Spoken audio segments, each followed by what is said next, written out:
It was 1977. I was 13 years old, and I had just finished the 9th grade. The summer was beginning. I was very excited about having the days to myself to sleep in and play with my friends, and looking forward to going on family vacation.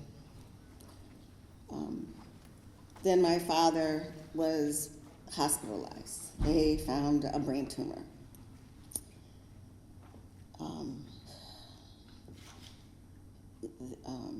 They admitted him, and less than 2 weeks, they made a determination they would do surgery.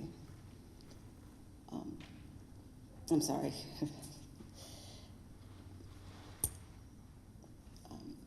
The night before surgery, he had a massive heart attack and died. My world was rocked. I was broken. I went from one day feeling very secure and believing my dad would live forever to being unsure, confused, and feeling isolated. So that was the scene before I entered the 10th grade. I was in a very vulnerable and fragile state. I went to Pioneer High School. But I knew what I wanted to do was honor my parents and fulfill their goals for me. We would often talk around the dinner table about what our goals were, and I told my dad that I wanted to be an attorney, and it was during a time in the 70s where not as many women are in the practice of law, and particularly black women, but my dad told me I could do it, and I believed him. I decided to take a few advanced placement classes, and I took an advanced placement English course.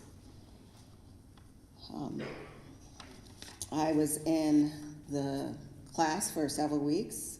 I really loved English. I did well in it in junior high, and I was, things were going well, that I thought. But one day the English teacher took me aside and said to me, what do you want to be when you grow up? And I proudly said I wanted to be a lawyer. And she told me, well, let's just see if I can get you out of high school first. I was devastated. I was in shock. She said a few other things, I'm not really sure, but one was, that maybe I should go back to, the regular English class, or, but the last thing she said to me was, this conversation should just be between us, and don't share it with your parents. The impact of her words crushed me, to be honest. I started questioning my abilities. I started wondering, should I even be in this class? I questioned my other accomplishments. I was feeling defeated. And then I started wondering why she didn't want me to tell my mother. My mother and I were very close, and I usually told her most things, right? But before we go on, let me tell you a little bit about my mom. Her name is Dorothy Simpson, and my father's name was Willie Simpson. She was a powerhouse. She was smart, generous, loving, and bright. She grew up in Alabama, and both my parents did, in Jim Crow South, so she knew what racism was. She experienced it. And, but she also knew that that education was really important for all children.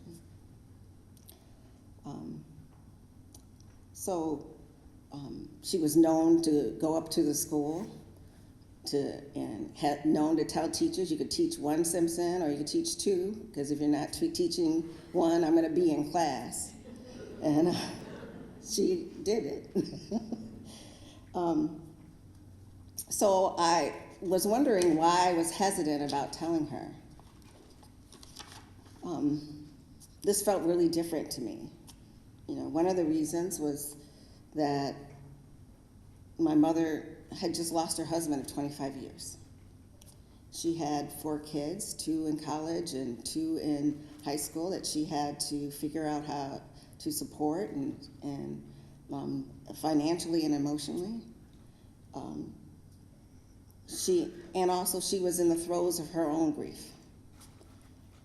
So I went back and forth, and I thought maybe I could handle it myself. And at a point when I thought that maybe I would get out of the class, a little voice came to me and said, "Talk to your mom." So I sat down and I talked to my mother, and I told her the whole story. She hugged me, and she then apologized to me for that I had to go through that experience. She then took action.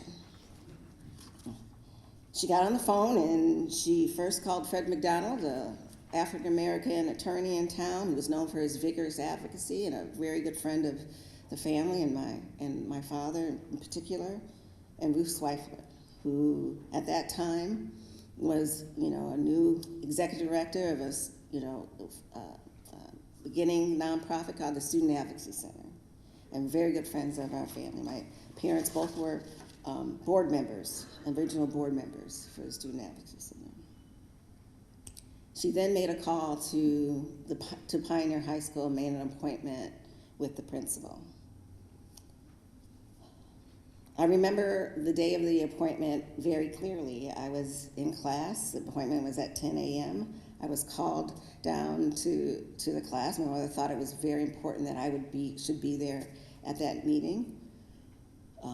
I was very nervous because there's nothing good that comes from a kid being called to the principal's office, to be honest.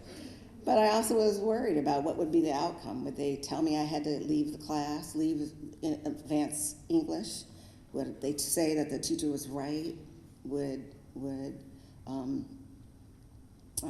I was just really unsure. So when I walked downstairs, my mother hugged me and took my hand, and then we walked in, and there was Ruth and Fred McDonald, and we all walked in together, and the principal was shocked. I must say I was thrilled as a little 14-year-old seeing the principal shocked. And this was the first time I ever saw any principal who was apologetic and contrite, especially to a black kid. They had a conversation about what would happen. The principal indicated he would have a conversation with the teacher. And then the principal said, we can remove her from the class and put her in a regular English class. And my mother immediately said, no, that teacher's going to teach my daughter. So the decision was made. If you knew my mother, the decision was made. So I went back to class. It was very clear the teacher didn't want me in that class at all. It was very clear. But my mother made sure that there were appropriate supports for me to be in there, and I successfully made it through the class. I ended up going to school, as you heard, to Spelman College, and of all things, majored in English.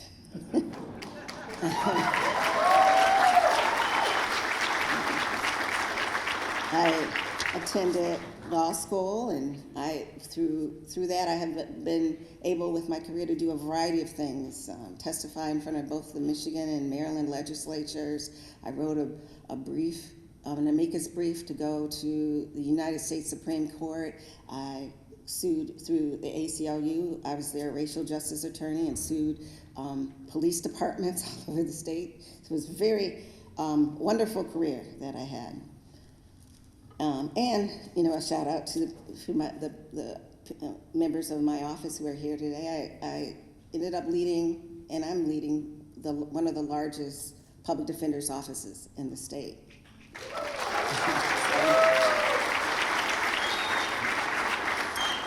But what she did is planted a seed of doubt in me that I didn't have before. Her words made me doubt me and my abilities. And I struggle with that even now. Before I have to write a document or a brief, I hesitate about whether I can do it. If I'm in a meeting, in particular, if I'm the only black person in a meeting, I question whether I should be there mentally. Like, there's a minute where I question, am I the right person to be here? And I carry that with me. Some people have asked, have I ever seen the teacher again? And I did about 6 years ago. I had a chance to run into her. I was at a fundraiser. My brother was running for re-election for a judge, and she appeared at that fundraiser. She walked up to me and she said, all very, very excitedly, I've been watching your career. And she looked at me as if I was supposed to say, oh yeah, you're that challenging teacher who, inspired me to do better. And that's not what she got. I looked directly in her eyes and I said, you gave me a very difficult time in high school. You almost destroyed me. If it wasn't for my mother, friends, and family, you would have. Not everyone should be a teacher. Being a teacher is a calling, and you should not have been able to teach children.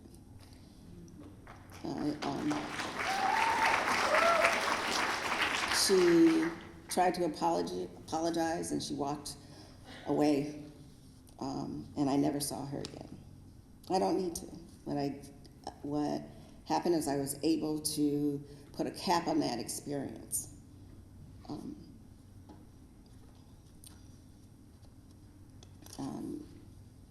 So why am I telling this story now, almost 50 years later? Well, I was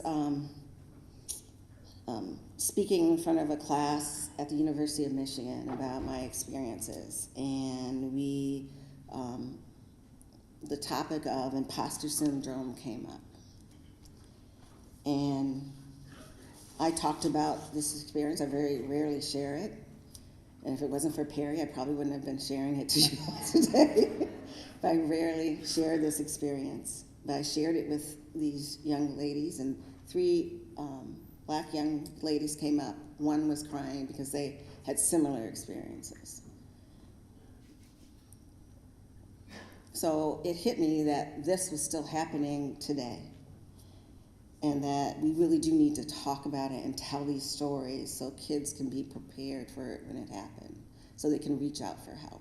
So that voice is not the only voice they hear. They hear the positive things about themselves too.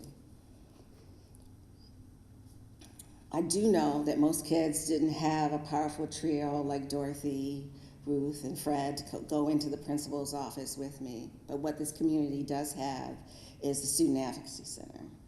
They make it their business to advocate for kids every day. Yes, absolutely. And without the Student Advocacy Center, we wouldn't be able to realize the potential of so many children, especially a child like me, like I was in 1977. Thank you.